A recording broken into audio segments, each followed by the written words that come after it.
Hi hello welcome to my channel. ఈరోజు mushroom masala curry ఎలా తయారు చేయాలో మీకు చూపిస్తానండి. ఈ మసాలా కర్రీ రైస్లోకి, రోటీలోకి, చపాతీలోకి చాలా బాగుంటుంది. ఇది రెస్టారెంట్ స్టైల్లో ఇంట్లోనే మనం ఈజీగా ఎలా ప్రిపేర్ చేసుకోవచ్చో నేను చూపిస్తానండి. ఇది చూపించే ముందు నా ఛానల్ని సబ్స్క్రైబ్ చేసుకోకుండా ఉంటే ప్లీజ్ సబ్స్క్రైబ్ చేసుకోండి. ఈ మసాలా కర్రీ ఎలా తయారు చేయాలో నేను మీకు ఇప్పుడు చూపిస్తాను. మష్రూమ్ గ్రేవీ మసాలా కర్రీని ఎలా తయారు చేసుకోవాలో ఇప్పుడు మీకు నేను చూపిస్తాను. ఈ గ్రేవీ కోసం ఈ మష్రూమ్స్ తీసుకున్నాం కదా, ఇది మనకి నచ్చిన సైజులో ఇలా కట్ చేసుకోవాలి. కట్ చేసుకొని బాగా ఫస్ట్ కట్ చేసుకోక ముందే శుభ్రంగా వాష్ చేసుకోవాలి. వీటిని వాష్ చేసుకొని ఇలా కట్ చేసి పక్కన పెట్టుకోవాలి. ఈ కట్ చేసుకున్న ఈ మష్రూమ్ ముక్కల్లో కొంచెం చూసారా, ఇది కస్తూరి మేతి అండి. ఈ పౌడర్ని ఇందులో వేయాలి. ఇందులో 1 టేబుల్ స్పూను పసుపు, 1 స్పూను బ్లాక్ పెప్పర్ పౌడర్ అండి, ఇది వేసుకోవాలి. ఇందులోనే 3 టేబుల్ స్పూను పెరుగండి, పెరుగు కూడా వేసుకోవాలి. ఇందులోనే 1 table spoon garam masala powder వేసుకొని దీన్ని బాగా ఈ ముక్కలకు పట్టేటట్టు కలిపి ఒక 10 మినిట్స్ పక్కన పెట్టుకోవాలి.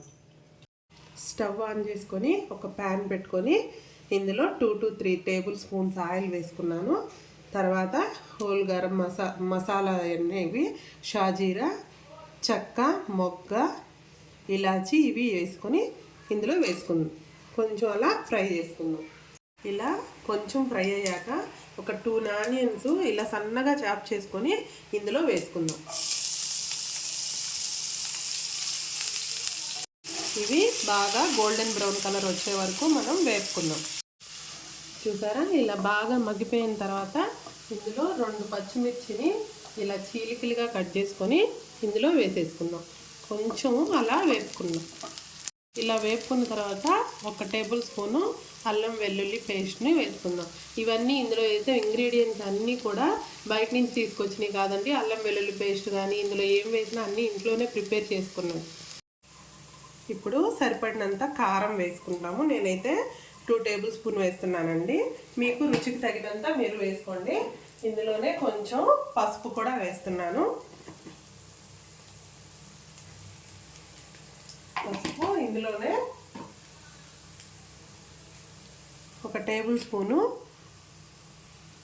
ధనియాల పొడి అండి. ఇది ధనియాలు కొంచెం మనము మిక్సీకి వేసుకొని అవి పెట్టుకోవాలి. పెద్ద టేబుల్ స్పూనేను ఈ ధనియాల పొడి కూడా వేసుకొని బాగా కలుపుకుందాం. ఇప్పుడు కొద్దిగా వాటర్ ఇందులో వేసుకుందాము. ఇప్పుడు ఇందులోనే మనము 2 పెద్ద సైజు టమాటాలు ఇలా సన్నగా కట్ చేసుకొని ఇందులో వేసేసుకొని బాగా మగ్గనిద్దాం. టమాటోస్ బాగా మగ్గిపోయి అందులో వాటర్ అంతా పోయి ఇలా ఆయిల్ పైకి తేలుతుంది కదండి. అప్పుడు ఇందులో బట్టరు కొంచెం 1 టేబుల్ స్పూను ఇందులో వేసుకోవాలి. ఇప్పుడు మనకి రుచికి సరిపడినంత సాల్ట్ ఇప్పుడే వేసేసుకుందాం. ఒకసారి కలిపేసుకొని ఆల్రెడీ మనం మ్యారినేట్ చేసి పెట్టుకున్న మష్రూమ్స్ని ఇందులో వేసేద్దాం. ఇవి వేసేసుకున్న తర్వాత ఒక 5 మినిట్స్ మూత పెట్టేసి దీన్ని మగ్గనిద్దాం. ఒక 10 జీడిపప్పులు తీసుకొని ఇట్లా కచ్చపచ్చగా దంచి పక్కన పెట్టుకోవాలి. ఇప్పుడు ఈ మగ్గుతున్న మష్రూమ్ కర్రీలో ఈ కచ్చపచ్చగా దంచుకున్న జీడిపప్పు పౌడర్ని ఇందులో కలిపేసుకుందాం. ఇప్పుడు ఇలా బాగా వేపుకున్న తర్వాత ఇందులో ఒక 1/2 గ్లాస్ వాటర్ వేసుకుందాం.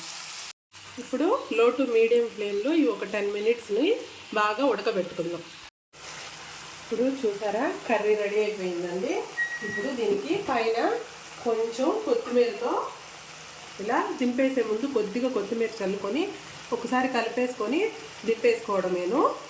ఇప్పుడు మష్రూమ్ మసాలా కర్రీ ఈజీగా రెస్టారెంట్ స్టైల్లో ఇంట్లోనే ఈజీగా తయారు చేసుకోవచ్చండి. ఇది చపాతీల్లోకైనా, రోటీల్లోకైనా, రైస్లోకైనా, ఎందులోకైనా చాలా టేస్టీగా ఉంటుంది. ఒకసారి మష్రూమ్స్ ఇలా ట్రై చేసి చూడండి, మీకు కూడా చాలా బాగా నచ్చుతుంది. నచ్చితే లైక్ చేయండి, షేర్ చేయండి, నా ఛానల్ని సబ్స్క్రైబ్ చేసుకోండి.